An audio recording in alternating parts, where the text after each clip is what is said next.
it is like to be living in Burma right now. So let's imagine that US military has committed a treasonous coup, throwing out the November election result. Let's imagine that the military has dissolved the three branches of power and consolidated all the powers into the hands of one egotistical, sociopathic commander-in-chief who thinks he is above the law and who thinks military and police are above the law.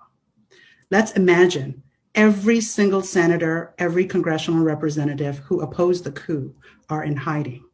And those senators that are found get thrown into jail.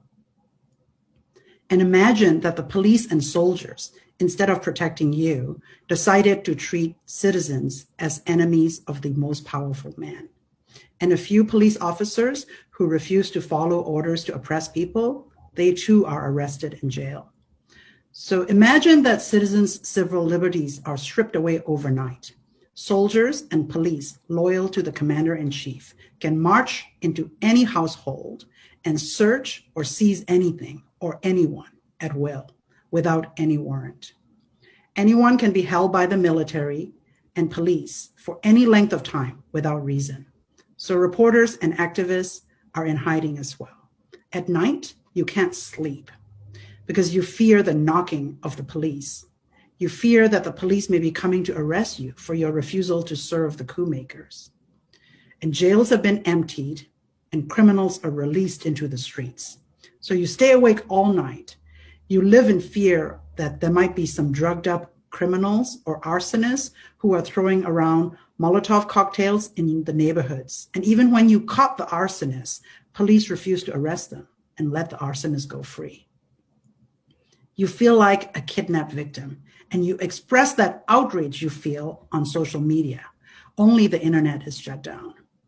And this internet shutdowns prevents you from knowing whether your loved ones are safe. So you try to organize and mobilize against these injustices. And coup makers intercept your phone calls and your text messages. Any criticism you write online against these injustices are offenses that can land you in jail. So you bang your pots and pans at 8 p.m. every night to express this frustration. And even that offense of banging the pots in your own home can land you in jail for 6 months.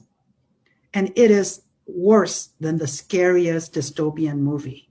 This is the reality of the unarmed 54 million people in Myanmar are living through since February 1st. And that is the reality that China has called a cabinet reshuffle.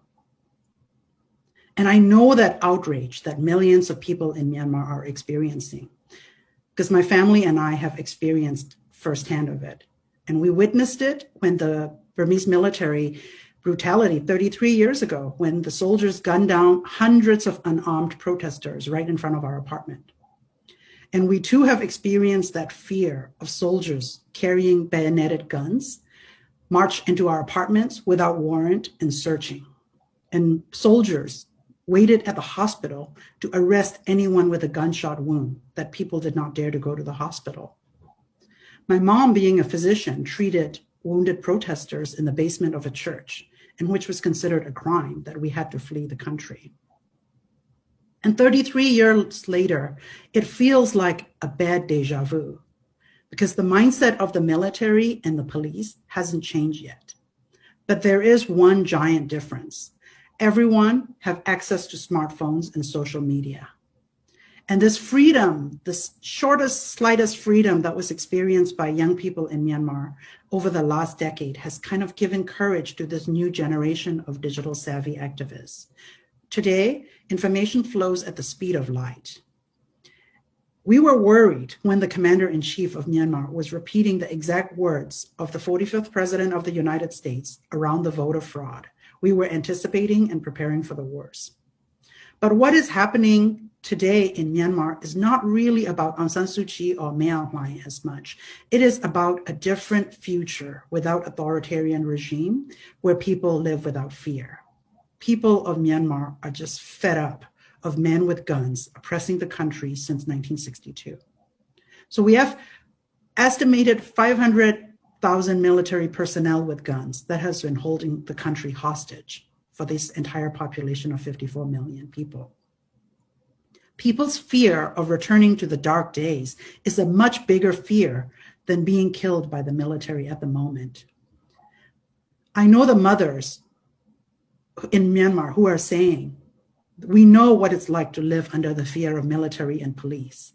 That era of fear, that era of oppression has to end now. And these women and young people of Myanmar are saying enough. Armed with smartphones and social medias, they're using the two Koreas as an example.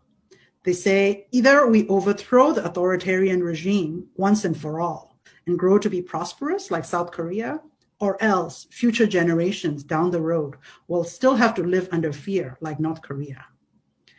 So they started this nonviolent civil disobedience movement called the CDM, led by civil servants, which is gaining traction across the countries. Multi-generations are working together to reject the military coup and the military rules of the country. And the unity, creativity, and diversity of this current movement is truly inspiring. When the commander-in-chief decided to throw out NLD's landslide win from November elections, he had not anticipated the civil disobedience movement. He had not anticipated this nationwide uprising led by the Generation Z. He had not anticipated these fearless young people. He had not anticipated the disobedient civil servants. He was just following the previous dictator's playbook. And in Myanmar, military is a privileged caste. It's a caste system. In order to isolate the military caste from the civilians, military personnel in Myanmar have their own hospitals, their own banks, their own golf courses, all in these isolated gated communities, compounds of military all over the country. Those in the military were not allowed to listen to shortwave radios in the past for fear of overhearing BBC Burmese news. But today, military personnel are not as isolated as before because of smartphones and social media. Soldiers and police have access to the same information on social media that everyone else have. So soldiers and police may lie that millions of people are supporting them, but they really do know how millions of citizens really feel about the impunity culture of the military. We are hoping that the social media and smartphones in the hands of courageous citizens could be the catalyzing difference that support the people of Myanmar's efforts to end authoritarian rule. We are at a fork in the road right now. With international pressure, this civil disobedience movement can succeed. When we finally manage to overthrow the regime once and for all, we need to be forging a truly federal democratic country out of the ashes of the last 60 years of military rule. And this time, we need to build back better. Not a compromised democracy of the most recent era with the tenuous power sharing deal with the military. This time, we need peace with equal rights and citizenship for all our marginalized ethnic and religious communities. We need an end to the culture of impunity for the military, this institution that has committed gross violations of people's human rights and mass atrocities over the decades. And we need to shift power from the men with guns to women with smartphones. And this alternative to this is the darkness that we have been living in, not just over these last few heartbreaking weeks, but the decades of oppression that preceded it.